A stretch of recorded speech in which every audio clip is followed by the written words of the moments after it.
Boa noite, Carlos Andrade, no seu canal do YouTube. Hoje é terça-feira, dia 14 de abril. Alguns de nós já estamos há um mês, né, de quarentena. Já faz um tempo que nós temos conversado aqui. E eu poderia começar hoje o nosso papo dizendo que caiu um avião no Brasil e não há sobreviventes nesse avião. E isso seria, evidentemente, uma manchete que a gente está até acostumado relativamente a ouvir, a sofrer, a acompanhar. Mas o que eu vou dizer é que também amanhã cairá um outro avião, porque o Brasil está, nesse momento, derrubando um avião por dia, um avião cheio, não há sobreviventes. É o que nos conta aquele nosso mundinho, que eu já mostrei para vocês como é que ele funciona. Hoje nós tivemos, pelo mundinho, 161 novos óbitos. Porque há outras estatísticas dando até 200 óbitos, mas como o mundinho dá sempre na mesma hora, eu vou me guiar por ele. E como ontem nós também falávamos disso, dos acréscimos percentuais, isso significa hoje, em relação a ontem, um acréscimo de 12% por dia. Bom, é gravíssimo, né? E eu também disse que eu ia voltar a falar da minha aldeia, que no caso é o Rio de Janeiro, mas antes de entrar na minha aldeia propriamente dita, vamos dar uma olhada na situação do Estado, porque como eu temia desde que a gente começou a conversar, quando o vírus adentrasse na Baixada Fluminense e pelo lado de lá com São Gonçalo, nós íamos ter um quadro bastante grave. Nós estamos com 122 casos no município de Nova Iguaçu, 94 em Duque de Caxias, do outro lado da Bahia, São Gonçalo, 88. Então são os municípios que estão apresentando maior avanço do vírus na região metropolitana. Niterói, eu não sei por que diabo, aqui não aparece um número, mas é 148. E lembrando que Rio, Niterói e Petrópolis eram os municípios que, pela faixa de renda, estavam apresentando maior número de casos. Fora da região metropolitana se destaca Volta Redonda, com 113 casos. Bom,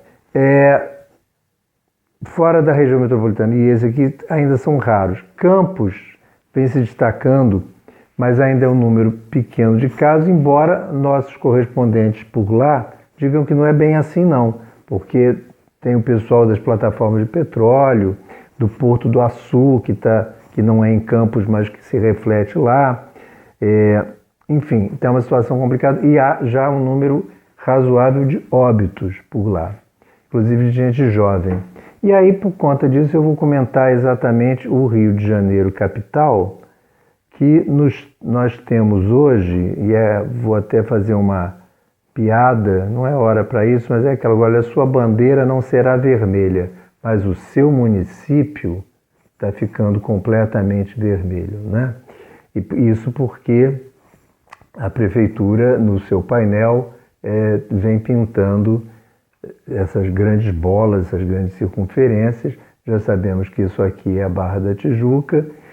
E da mesma maneira que estava demorando aí para a Zona Oeste, mas já se instalou completamente as grandes Realengo e Bangu, não é? E Campo Grande, Bangu com 41 casos, 4 óbitos, Realengo com 31, 5 óbitos e Campo Grande com 54 e 4 óbitos. Essa questão com os óbitos é muito interessante, porque a Barra da Tijuca, que tem aquela montoeira de casos, tem apenas é força de expressão, comparativamente, pelo amor de Deus, né? 5 óbitos. E o Leblon, que é aquele que também tinha um número galopante de óbitos e crescimento de óbitos, tem 2. Aí vocês vão poder imaginar as razões de por que esses bairros com a renda mais alta têm menos óbitos do que outros, por exemplo, como a Tijuca, que tem 8, e o Campeão, que é Copacabana, com 11. Tem também a questão de faixa etária. Evidentemente que esses bairros da Zona Leste, que a gente não usa chamar assim, mas é a porção leste do município, vou mostrar, eles todos, leste, que drenam para a Baía de Guanabara, que são esses aqui, né? Eles todos têm características de estar perdendo população há algumas décadas e, por outro lado, um envelhecimento da população muito grande. E também mostrava para vocês como vem crescendo o número de casos e, portanto, pintando de vermelho a região de Central e Leopoldina, né? Antigamente se chamava de subúrbios, agora são os bairros da Central, que também não tem razão para se chamar mais assim, porque todos foram unificados em uma mesma companhia de estrada de ferro. Bom, acho que é importante também a gente falar que já existem 148 bairros, ou seja, praticamente todos os bairros da cidade já têm seus casos, e embora nem todos tenham óbitos, e de uma maneira bastante, digamos, concentrada em alguns, né? Bom, eu já mostrei para vocês que eles vêm crescendo sempre seguindo os eixos de transporte. E por falar em eixos de transporte, eu queria finalizar falando da minha revolta, digamos assim, com a prefeitura que insiste em diminuir o tempo de abertura do comércio, com algumas coisas honestamente inexplicáveis, não é? O sujeito, por exemplo, eu entendi que eles estão fazendo um revezamento para o pessoal que trabalha nas lojas. Formidável.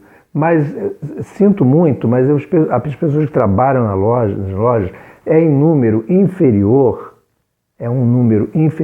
dos que vão para dentro da loja usar, ou seja, os consumidores. Isso é evidente, por exemplo, em padarias, confeitarias, mercados que têm agora um tempo reduzidíssimo.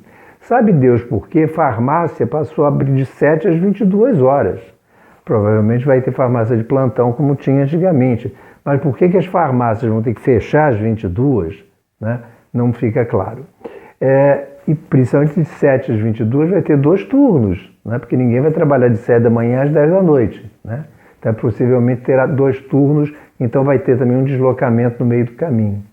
E isso faz com que, de repente, alguém que trabalha numa pet shop, que vai trabalhar de 10 às 16, 6 horinhas por dia, pode ser que leve mais tempo se deslocando do que trabalhando. Bom, isso significa custo, deslocamento, etc., para trabalhar 6 horas atendendo essa gatalhada e cachorrada que tem nesses bairros onde tem a população mais idosa, justamente, né? Aqui no Flamengo, onde eu moro, é impressionante o número de pet shops que tem, né? Só disputa com o número de farmácias, que também anda para e passo. Bom, aí termina dizendo uma coisa que eu achei muito interessante. Outras prestações de serviço sem restrição. O que será isso, né?